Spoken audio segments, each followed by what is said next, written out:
ओ मस्त मलंग अल्लाह का मजजूब वली, रब का महबूब अल्लाह ने जिसे बड़ी शानें अता की, बड़ी बुलंदियां अता की, बड़ा मकाम अता किया, बड़ी इज्जत अता की। उसने अपना सब कुछ, पूरी जिंदगी रब के नाम पे फना कर डाली। लोग उन्हें मलंग कहते थे, दुर्वेश कहते थे, कलंदर कहते थे, लेकिन अल्लाह के यहाँ उसका बड़ा मकाम था। नाम क्या है? नाम है बहलुल दाना। नाम क्या है? हजरत बहलुल। नाम सुना है ना आपने? एक बात याद आ गई, नाम हजरत बहलुल दाना है। बहलुल दाना है मजजूब वली है। आपके दौर में ही, आपके वक्त में एक वली कामिल, रब का बड़ा ही प्यारा महबूब हजरत ख्वाजा श्री शक्ति रहमतुल्लाहि ताला अलैहि, उनका दौर, उनका जमाना भी आपके ही कुर्बत में गुजरा गए, आपकी घमराई में गुजरा गए। कहते हैं कि हजरत श्री शक्ति एक दिन में कब्रिस्तान से गुजर रहा था। मैंने क्या देखा? कब्रिस्तान के अंदर एक पुरानी कब्र है, पुरानी कब्र है, कब्र धंस चुकी है अंदर। थोड़ा जोर आप ही लगाएंगे, मैं भी जुमे के बाद ही खाना खाता हूं, वरना मुझे भी आपकी तरह नींद आने लगती है, मजबूरी है ना। लेकिन उधर एक हमारा और भी है कोई, जिसको कुरान ने कहा इन्ना शैतान लिल इंसानी अदुव्व मुबीन, कि ये बड़ा सख्त दुश्मन है शैतान है, पर इसका काम नेकियों से बंदों को दूर करना है। ये भटकाता है, कहता है सो जा यार, छोड़ दे, अंदर ख्याल तरह तरह के बहता करता है। कुरान में नहीं है अल्लाज़ी युवस्विसु फी सुदूरिन नास, ये वसवसे डालने वाला लोगों के बीच में, गुमराह करने वाला, मिनल जिन्नति वन नास, एक इंसानों में, दूसरा जिनों में। मैं पहले भी बता चुका, एक इंसानों में शैतान की दो किस्म बताई कुरान ने। सूरह नास आती है कि नहीं भाई? नास आती है, सूरह नास। कुल अऊज़ु बिरब्बिन, इसका नाम है सूरह नास। ऐसे कश्मीरी में नास नुस्वार को भी कहते हैं, अब वो वाली नुस्वार नहीं समझ लेना, ये कुरान की सूरह नास है। नास और गोजरी में नास, हम इसको नाक को भी कहते हैं कि जनाब नासे मार रहा है, और जनाब ये कुरान की सूरह नास है। लेकिन हमें और नास तो याद है, कुरान की सूरह नास, इसका तर्जमा भी तो याद होना चाहिए। इस सूरत को कभी तर्जमा भी पढ़ा करें, माना और तफसीर भी पढ़ा करें, और फिर मेरे इमाम अहमद रजा से बेहतर तर्जमा कौन कर सकता, जिसने हुबहू कुरान का सही हक अदा किया है। और फिर जनाब वाला तफसीर, आप कुरान की तर्जमा कंजुल ईमान पढ़िए, और तफसीर पढ़नी है, तफसीर खजाइनुल इरफान पढ़िए, और तफसीर नूरुल इरफान पढ़िए, बहुत सारी तफासीर हैं, उन्हें पढ़िए। तफसीर नईमी पढ़िए, बहुत आसान है, बहुत आसान है आपके लिए, वरना तफसीरुल बयान भी है, बेशुमार तफसीर हैं। लेकिन मैं कुछ बात मकसद की कर रहा हूं तो आगे बढ़ूंगा। मोहब्बत से कहिए सुभान अल्लाह। रब का कुरान कहता है अल्लज़ी युवस्विसु फी सुदूरिन नास, रब कहता है ओ ये शैतान वसवसे डालने वाला, लोगों को भटकाने वाला, दाएं बाएं ख्यालात में गुमराह करने वाला, मिनल जिन्नति वन नास, एक जिन्नात में से गए और एक इंसानों में से गए। लेकिन ये जिन वाले शैतान आपको नजर नहीं आएंगे, जिसको कुरान ने वन नास कहा गया, इंसानी शक्ल में भी है, तुम्हारे साथ खाता पीता, उठता बैठता, और लोगों बातें भी करता है, रिश्तेदारियां भी करता है, नमाजें भी पढ़ता है, दाढ़ियां भी रखता है, कभी काटता भी है, और लोगों ये सब कुछ करता है। लेकिन कुरान ने कहा हर बंदे को बंदा नहीं समझना, बंदों में हमने कुछ गंदे बंदे शैतान पैदा किए हैं। अभी तक मैं शैतान कहता तो बाबा कोई ना कोई खड़ा हो जाता, मौलाना होश में रहो। लेकिन मेरे रब ने कहा है उठे ना कोई रब के कुरान के खिलाफ, अपने लिए जहन्नम तैयार करे, उठेगा कोई? अब कुरान ने कहा तो मानेंगे, और कुरान पे ईमान है कि नहीं है? और जो कुरान की एक आयत शद शद्दो मत ज़ेरो ज़बर नुक्ते पे भी जरा सा शक पैदा करे, वो मोमिन रहता, उसका नमाज कुरान से इस्लाम से कोई ताल्लुक नहीं है। मुसलमान वो है जो रब करीम के हर हुक्म पे कुरान की सूरह फातिहा से लेके अलिफ लाम मीम से लेके वन्नास की सीन तक हर शब्दों मत नुक्ता ज़ेरो ज़बर पे ईमान रखे, वही मुसलमान है जो मेरे रब के फरमान को भी माने और मदीने वाले आका के फरमान को भी माने।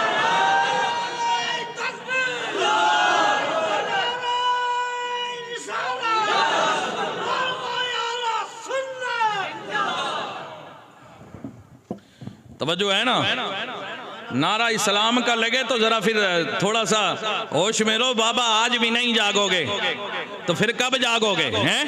आज ईमान अकीदे के लिए, अपनी हकीकत के लिए बेदार हो जाओ, वरना एक आदमी अपनी बैटरी जाया करता है नारा लगा के और पीछे से जनाब वही 4 आदमी हैं। ठीक है जी, मौलाना साहब आप तकरीर सही कर रहे हो, हमें यकीन है आप झूठ नहीं बोलते हैं, वही वाला मसला हो जाएगा।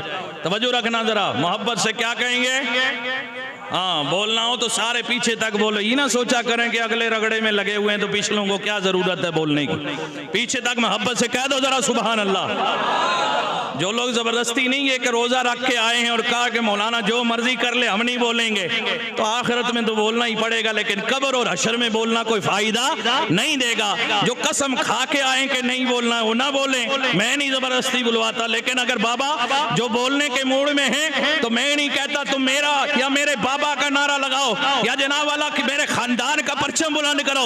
हम तो लोगों से बुलवाते भी हैं, अपने रब की तस्वीर सुभान अल्लाह बुलवाते हैं, या मैं अपने नबी के प्यार में या रसूल अल्लाह का नारा लगवाते हैं।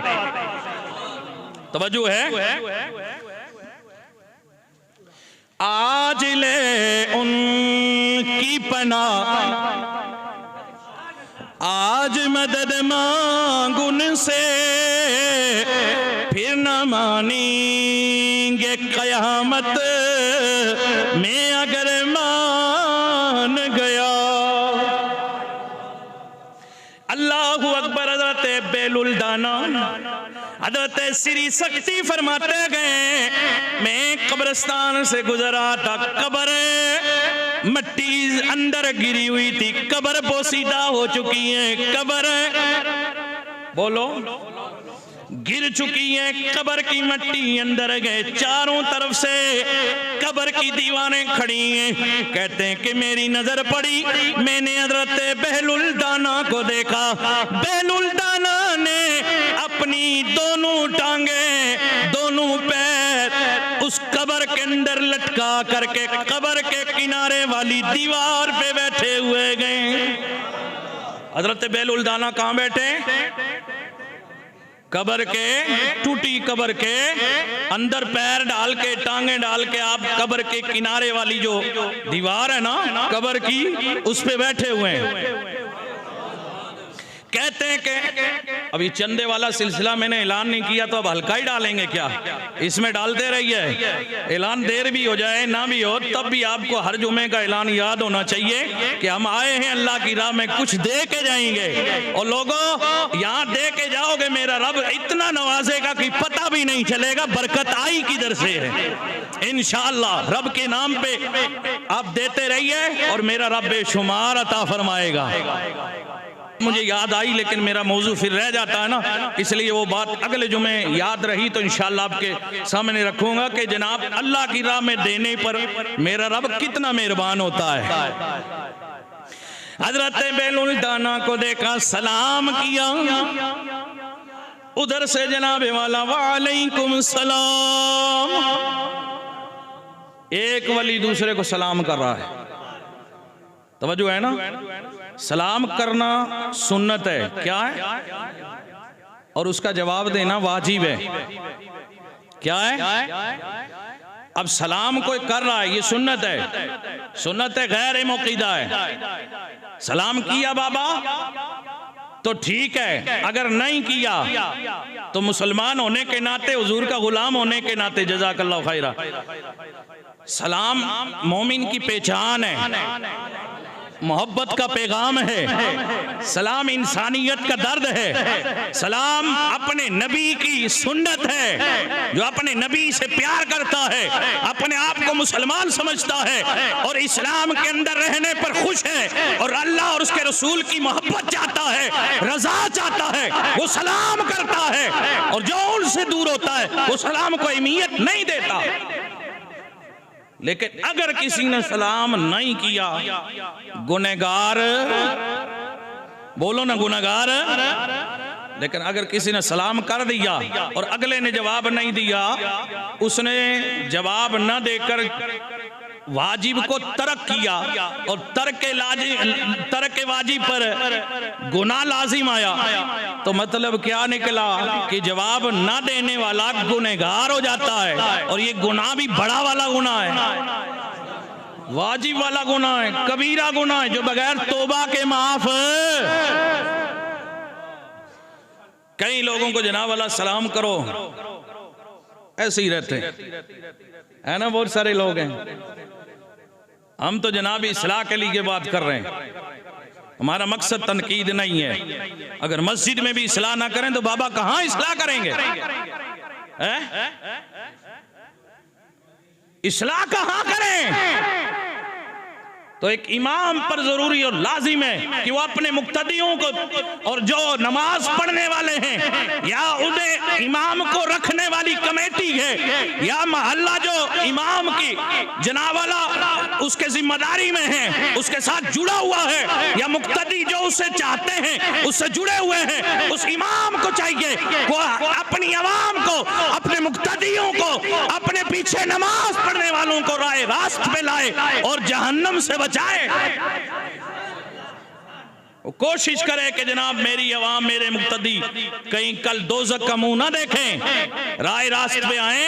हर बुराई से दूर करना इमाम पर जरूरी है, लाजिम है। लेकिन क्या कहीं कर सकता है, समझा के कर सकता है। बाबा ये दौर वो तो नहीं है कि हजरत जनाबे वाला हजरत अबू बकर सिद्दीक का दौर हो तो तलवार हाथ में हो, बाबा देगा ज़कात? नहीं दूंगा, चल सर कलम।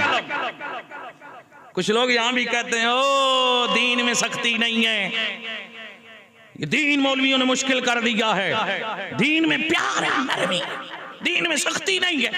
क्यों नहीं है? ओ हुजूर ने कोड़े खाए, सरकार पे जनाब वाला पत्थर बरसाए गए, हुजूर को जनाब आगे पीछे ओल फोल का आ गया, सरकार के खिलाफ दुश्मन खड़े हो गए, हुजूर ने सबर किया। मौलवी से सबर नहीं होता, कहते हैं ना लोग, उनसे मैं कहता हमसे मिलते ही नहीं ना, आगे पीछे कहते हैं। उनसे ये कहिए ना मेरा जवाब कि हुजूर ने तो हर जगह, हर मार्के में, हर जगह, हर तकलीफ और हर परेशानी, हर मुसीबत पर सबर किया है। लेकिन जब मुनकरीन ज़कात में ज़कात देने पर इनकार कर दिया, हजरत अबू बकर सिद्दीक ने सबर नहीं किया, लाई तलवार, सर कलम।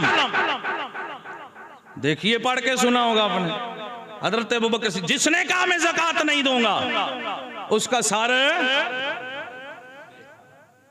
उनसे ये कहिए कि हुजूर ने तो सबर किया है, और हुजूर के वो यार, वो अबू बकर सिद्दीक जो आपके पहलू में लेटे हुए हैं, जिन्होंने घर बार सब कुर्बान कर दिया है। तवज्जो है ना?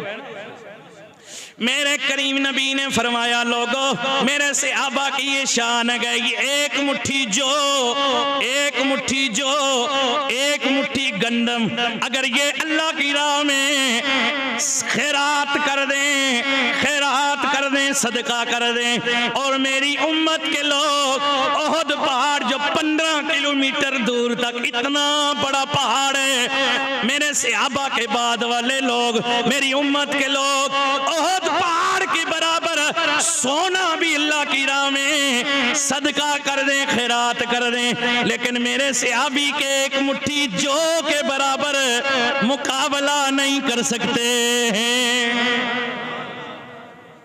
इतना बड़ा ओहद पहाड़ के बराबर सोना राय खुदा में सदका कर दें, खैरात कर दें, फिर भी इनकी बराबरी क्यों? इसलिए कि लोगों सहाबा की शान बड़ी है, सहाबा की शान बड़ी है, क्योंकि मेरे तेरे नबी का दीदार पाया है।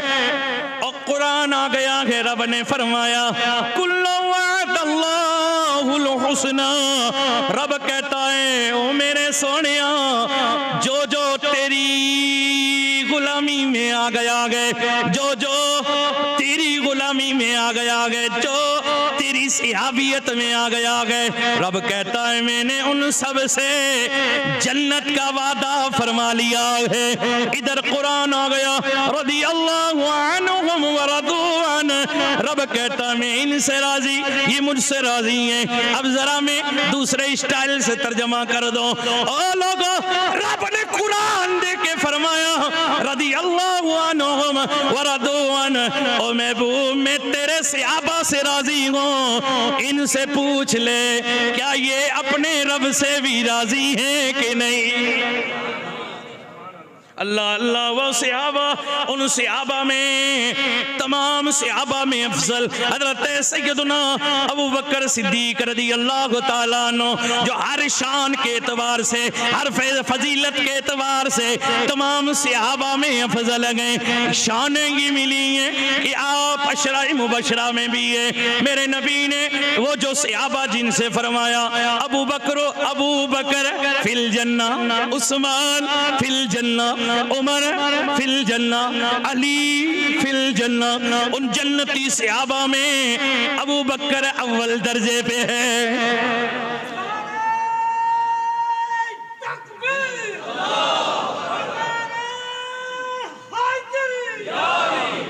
लेकिन तकवा का आलम ये गए, और तकवा का आलम ये गए, खौफे खुदा का आलम ये गए कि इधर रब्बी जन्नत का वादा कर रहा गए, और अबू बकर के नबी हमारे आका जन्नत का मुज्दा सुना रहे हैं, खुशखबरियां दे रहे गए। अमल टोटल अल्लाह और उसके रसूल की इत्तिबा में हो रहा गए, हर गुनाह से दूर गए, सब कुछ लुटा दिया राह खुदा में। जन्नत की खुशखबरियां भी आ गई, वादा भी आ गया, लेकिन फिर भी खौफे खुदा तकवा उसका आलम ही गए। अबू बकर सिद्दीक उड़ने वाली चिड़िया से कहते गए और चिड़िया तू कितनी मुकद्दर वाली गए, और चिड़िया तेरी क्या शान गए, क्या तेरी किस्मत गए। अबू बकर सिद्दीक कहते गए तू कभी इस डाली पे उड़ती गए, कभी उस डाली पे उड़ती गए, तेरा ये उड़ना चाहे तू जिधर जाए, चाहे तू जो करे, चाहे तू जो खाए, तेरा हिसाब नहीं होगा। ए अबू बकर, काश अल्लाह ने अबू बकर को परिंदा बनाया होता ताकि अल्लाह की अदालत में कोई हिसाब किताब न देना पड़ता। ये आपका तकवा। काश एक परिंदा बनाया होता, मुझसे भी चिड़िया की तरह हिसाब किताब। अब लगाओ जो जन्नती हैं, खुशखबरियां आ गई, वादा हो गया, और उन्हें जनाब वाला उनका तकवा खौफ खुदा। और इधर हम अपना आप ही देखें इस आईने के सामने हैं क्या हालात है हमारे। जो मर्जी सुन ले, बाहर जाएंगे फिर वही रोला, फिर हम अपनी जनाब हमारे अंदर उन बुराइयों में कोई किसी किस्म की कोई तब्दीली नहीं आ रही। बात निकल जाएगी, वक्त हो जाएगा। हज़रत बेलुल दाना कहाँ है? कब्रिस्तान के अंदर। हज़रत श्री शक्ति रहमतुल्लाहि ताला अलैह कहते हो बेलुल दाना यहाँ क्या कर रहे हो, यहाँ क्या कर रहे हो? कब्र में पैर लटकाए बैठे हैं, इधर क्या कर रहे हो? इस वीराने में, इस कब्रिस्तान में, पुरानी कब्र, टूटी हुई बोसीदा कब्र में पैर रख के क्या कर रहे हो? जवाब देते हैं बेलुल दाना क्या करूं, किधर जाऊं, हर जगह लोग तकलीफ देते हैं, मैं ऐसे मकाम पे हूँ, ऐसी जगह पे हूँ, ऐसे मकाम पे बैठा हूँ कि मुझे इनकी तरफ से कोई तकलीफ नहीं पूछ रही गए, ना ये गीबतें करते गए, ना ये झूठ बोलते गए, ना ये चुगलियां करते गए, ना ये कोई बुराई करते गए, ना कोई गुनाह करते गए। ये कब्रिस्तान में लेटे हुए सारे खामोश हैं, इनकी तरफ से मुझे कोई तकलीफ नहीं पूछ रही है, इसलिए बेलुल दाना यहीं आ गया है। बेलुल इसीलिए यहाँ आया कि यहाँ तकलीफ नहीं मिलती। लोग क्या करते हैं? तकलीफ देते हैं। लेकिन ये लोग जो इधर लेटे हैं, ये तकलीफ है। बात सही है ना? इधर जनाब रिश्तेदारों की तरफ से कोई तकलीफ पहुंचती है, थोड़ी देर हो गई मोहल्ले की तरफ से, पड़ोसी की तरफ से, भाई की तरफ से, बहन की तरफ से, और उधर से इधर से, दाएं से बाएं से, हर आदमी परेशान है। और ये मुंह जनाब हमारा 2 तोले की जुबान है, ये अपने कंट्रोल में। कहते हैं कि हड्डी में, जुबान में हड्डी नहीं होती, लेकिन अगर ये गड़बड़ शुरू कर दे तो हड्डियां तोड़वा जरूर देती है। तवज्जो है ना? बस बात खत्म कर दूं, बेलुल की बात, आखिरी बात। ओ बेलुल चलो उठो, कब से हो का जमाना हो गया है। मैंने लोगों से दिल लटा के इन लोगों से, कब्रिस्तान वालों से दिल लगाया। मैंने बस्तियां छोड़ दी, बरादरी छोड़ दी, रिश्तेदारी छोड़ दी, लोगों को छोड़ दिया गए। ऐसी बस्ती में आ गया, ऐसी बरादरी में आ गया हूं, इनसे मुझे भूल गए, बात खत्म कर रहा हूं। इनसे मुझे तकलीफ नहीं पूछती गए। ओ बेलुल चलो, तुम्हें पता नहीं है हाकिम वक्त ने महंगाई बढ़ा डाली है। या ऐसे इधर जैसे महंगाई बढ़ती है ना, रात कुछ तो सुबह कुछ है। अगले दिन लाओ जनाब 1 किलो चीज इतने की, तो दूसरे दिन कहीं पार होती है। खाने का तेल जनाब 1 साल में 100 रुपए किलो था, तो दूसरे साल में 250 रुपए किलो। लोग रो रहे हैं पेट्रोल को, और इधर जो रोज तड़का लगता है उसको कोई हाँ, इस पे लोगों, सरकारों के तड़के लग रहे हैं। बात खत्म करता हूं। चलो बेलुल, हाकिम वक्त ने रिस्क की कीमत बढ़ा दी है, रोटी महंगी हो गई है, खर्चे बढ़ गए। चलो बेलुल बस्ती चले, इलाका चले, बरादरी में चले, चलो चले। कहने लगे बेलुल अब तवज्जो रखना, इसके अंदर मेरे तेरे लिए बड़ा कुछ है गए। कहते हैं बेलुल जाओ श्री शक्ति तुम जाओ, हम तो यहीं रह के अपने रब की इबादत करेंगे। कहने लगे वो जो रिस्क महंगा हो गया, रोटी महंगी हो गई है, हाकिम वक्त ने रेट बहुत बढ़ा दिए हैं, कीमतें बढ़ गई हैं, रोटियां महंगी हो गई हैं, चलो कुछ इंतजाम करें। बेलुल ने जवाब दिया, हमें रब ने जिस मकसद के लिए भेजा है उस मकसद पे लगना हमारा काम है। और रब ने हमें अपनी इबादत के लिए, अपनी बंदगी के लिए भेजा है। हम अगर उस पे खरे उतर जाएं, उस काम में लग जाएं, रोटी की जिम्मेदारी उसकी है। बेलुल को परवाह नहीं है, चाहे महंगी हो चाहे सस्ती हो, जो रब ने मुझसे रिस्क का वादा किया है वो पूरा करके रहेगा। बस उसके हुक्म पे मैं पूरा उतर जाऊं। कहते हैं बेलुल, फिर कहते रहते श्री शक्ति। हमें जब चला बेलुल ने ये अशार पढ़े, उन अशार का तर्जमा खुलासा सामने रख के बात खत्म कर दो। कहते हैं श्री शक्ति में जब चलो, बेलुल ने कुछ अशार पढ़े, उनका तर्जमा मफहूम ये था, ओ दुनिया वालों, तुमने दुनिया की रंगीनियों से, ज़ेबो ज़ीनत से, लज्जतों से दिल लगा लिया, तुम्हारी आंखें दुनिया की लज्जतों में डूब गई हैं। हाय अफसोस, तुमने सोचा कि ये दुनिया में रहते हुए ये ऐश परस्ती, ये लज्जतें, यही जिंदगी है, लेकिन तू असल जिंदगी को, ये फानी जिंदगी को असल समझ के असल जिंदगी को बर्बाद कर चुका है, ज़ाये कर चुका है। ए इंसान, काश तू अपनी असल हकीकत को पहचान लेता, असल जिंदगी को जान लेता, और फिर अपने रब के हुजूर तौबा करके हमेशा उसकी इबादत में लग जाता।